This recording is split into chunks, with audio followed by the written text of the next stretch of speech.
Então, é a partir desse quadro, dessa ponte japonesa, 1899, que a gente vai conhecer um pouquinho quem foi o Monet.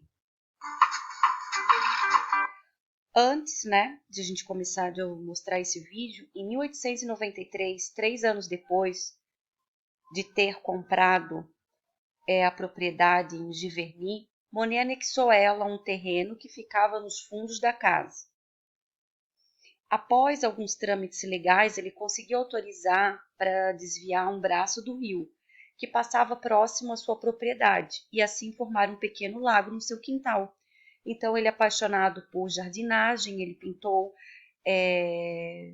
passou a criar flores e plantas aquáticas e providenciou a construção dessa charmosa ponte japonesa. E aí o Monet fala, talvez eu deva às flores o fato de ter me tornado pintor, Então agora a gente vai passear um pouquinho e vamos lá para a casa de Monet. Vamos lá.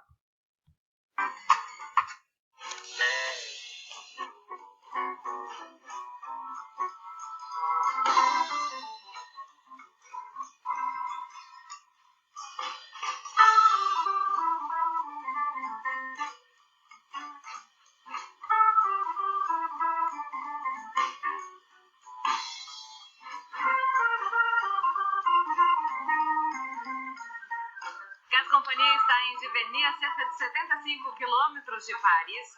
Esta é a propriedade onde viveu o pintor impressionista Claude Monet. Monet criou aqui um universo só para ele. Esses jardins, essas flores, serviram de inspiração das suas obras mais famosas.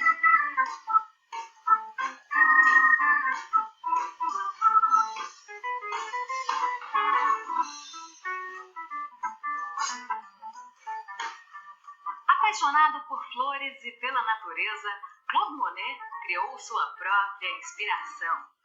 Os jardins que aparecem em suas obras, em pinceladas impressionistas, existem de verdade. Ficam em Giverny, a cerca de 1 hora de Paris. Lugar que sintetiza a palavra pitoresco. A manutenção da propriedade, com cerca de 8 hectares, é de responsabilidade da Fundação Claude Monet, criada pelos herdeiros do artista. Fica aberta ao público do fim de março ao início de novembro. Percorrer estes caminhos, cruzar as pontes, é como entrar nas telas de Monet. Em sua rotina, o artista cuidava pessoalmente das flores, com a ajuda de uma equipe de jardineiros. Ele não se apresentava como artista, e sim como paisagista. O deslumbramento dele com a mudança de cores e de luz a cada estação fez multiplicar sua produção.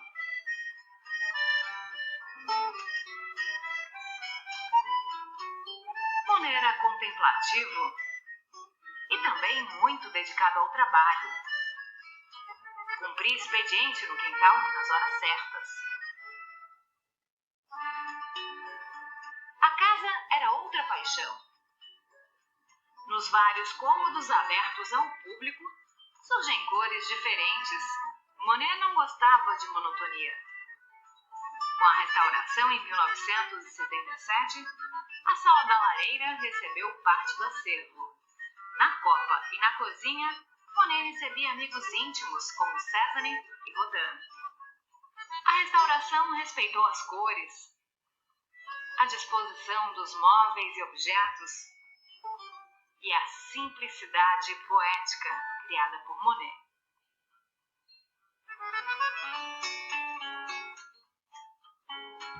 Ok, vamos seguindo então.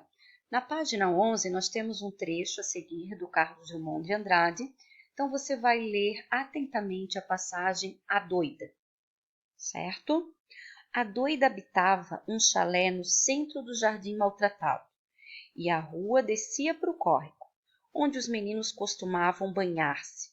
Era só aquele chalézinho, à esquerda, entre o barraco e um chão abandonado. À direita, o muro de um grande quintal, e na rua, tornada maior pelo silêncio, o burro que pastava, rua cheia de capim, pedras soltas, um declive áspero. Circule na tua apostila as palavras, os termos que caracterizam os substantivos, ou seja, qual é o nome disso? Adjetivo. Então, vamos lá, vamos fazer juntos. Jardim maltratado. Qual que é o termo que caracteriza jardim? Maltratado, é isso aí. Chão abandonado. Abandonado. Grande quintal. Como que é esse quintal? Grande. Pedras soltas. Como que estão essas pedras? Soltas. Declive áspero. Como que é esse declive? Áspero. Certo? Então, essas palavras que você vai circular. Releia esse trecho. A doida habitava um chalé no centro do jardim maltratado. Qual a palavra do texto ela foi substantivada? Ou seja, tu olha para ela, né? E ela não é um adjetivo, certo? E sim um substantivo agora. Por quê? Porque tem um artigo próximo dela. Muito bem. A doida, a palavra é doida. Crie uma frase em que essa palavra tenha função de adjetivo. Agora, ela não pode ser mais substantivo, certo? Então, vamos pensar. Uma mulher doida entrou correndo pela sala, certo? Então, uma mulher, mulher substantivo, doida, adjetivo, ok? Agora vamos na classificação desses adjetivos. Os adjetivos, como os substantivos, eles também têm classificações. O adjetivo ele pode ser primitivo, são aqueles que não derivam de nenhuma outra palavra, ok? Por exemplo, belo, belo é belo, azul, triste, lindo. Então, são adjetivos primitivos. Derivados são aqueles que são formados a partir de outras palavras. Azulado, né? No caso, é derivado do adjetivo azul. Lindo, lindinho, triste, tristíssimo, belo, belezura. Insensível, de sensível. Classificação do adjetivo. O adjetivo ele pode ser, então, primitivo ou derivado. Ele pode ser simples ou composto. Simples, eu tenho uma palavra só. Composto, eu tenho mais de uma. Então, as cores, geralmente, né? Azul marinho, certo? O adjetivo afro-brasileiro, campo-grandense. Simples, branco, contente, rico, pobre. E os adjetivos, eles podem ser pátrios, são aqueles que se referem aos países, aos estados, às regiões, cidades, brasileiro, itajaíense, europeu, paulista, mineiro. Lembre-se de que, então voltando lá, o adjetivo ele pode ser ou primitivo ou derivado, ele pode ser simples ou composto e também ele pode ser pátrio.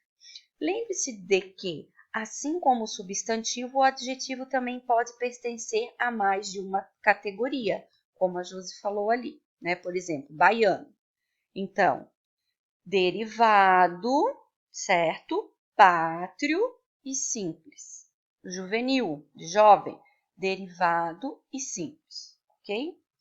Agora, você vai ler o conto Venha Ver o Pôr do Sol, de Lígia Fagundes Teres, para resolver a questão 12. Então, vamos fazer uma pausa agora para a leitura deste conto. Todos fazendo a leitura. Após fazer a leitura, na página 12, você vai fazer o exercício 12. Os adjetivos, embora pareçam muitas vezes dispensáveis, podem alterar completamente o sentido de um texto, né, gente? Releia os adjetivos destacados no parágrafo anterior e classifique. Você vai dizer se é derivado, se é simples, se é composto, se é primitivo. Então, você irá fazer isso com os adjetivos que estão destacados. Depois nós iremos fazer a correção, ok? Agora temos aqui. Muito se pode observar pela janela de um carro em movimento em uma grande cidade. E Ana Laura nada fazia além de observar. Leia a seguir o início da obra Os Bilhetes Secretos. Adoro esse texto. Então, vou fazer a leitura para vocês. O texto está na página 12.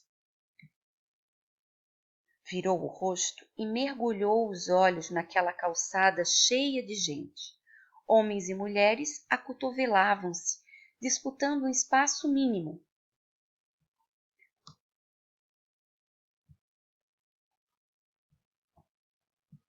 Um garotinho caminhava de mãos dadas com a mãe.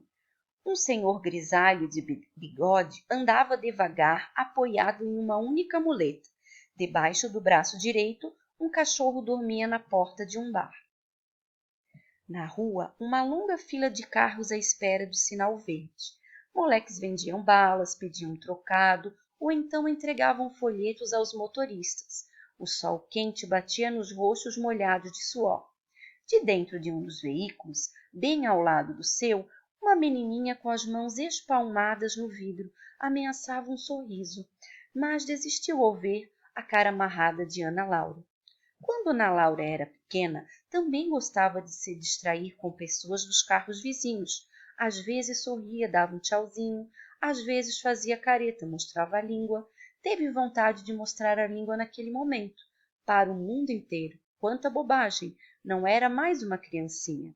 Ana Laura deixou a janela girando lentamente a cabeça para frente. Seus olhos cruzaram com os da mãe pelo espelho retrovisor. Uns olhos negros a observá-la no banco de trás. Desde quando? Detestava ser observada daquele jeito. Detestava, e era exatamente por isso que não tinha se sentado no banco do passageiro. Pelo visto, isso pouco ou nada resolveu. Não adianta ficar assim, Ana. Ana Laura fechou os olhos por alguns segundos, virou o rosto e outra vez deteve-se nas pessoas que perambulavam pela calçada. O tempo quente tornava a paisagem sufocante. Podia sentir a quentura do asfalto através da janela do automóvel. Não disse nada para a mãe, não tinha nada para dizer. Tudo já fora dito na sala da diretora.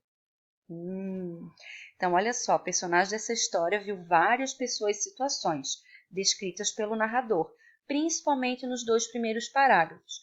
A descrição permite-nos captar a realidade, né, desses personagens que muitas vezes se tornam o pano de fundo da história. Embora percebamos a presença das passagens descritas, o texto também é narrativo, ou seja, conta um fato. O texto narrativo tem como principal característica contar uma história, real ou não. Temos personagens, foco narrativo, clímax, desfecho, todos esses elementos. Os gêneros que se apropriam da estrutura narrativa são piadas, contos, crônicas, fábulas, lendas, romances, biografias. Assim, à medida que há progressão nos acontecimentos, temos uma narração. E no momento em que há a caracterização dessa personagem, desse lugar, dessa ação, temos uma descrição. Então, em uma narração, eu posso ter uma descrição? Sim. Imagine que um novelo de lã seja uma história. Quando você puxa o fio, desenvolve o enredo, mas quando descreve alguma cena, para imediatamente o desenrolar. Basta observar que, por esse motivo, descrevemos uma cena, uma personagem, um objeto. Além disso, usamos adjetivos, os verbos ser, o verbo estar.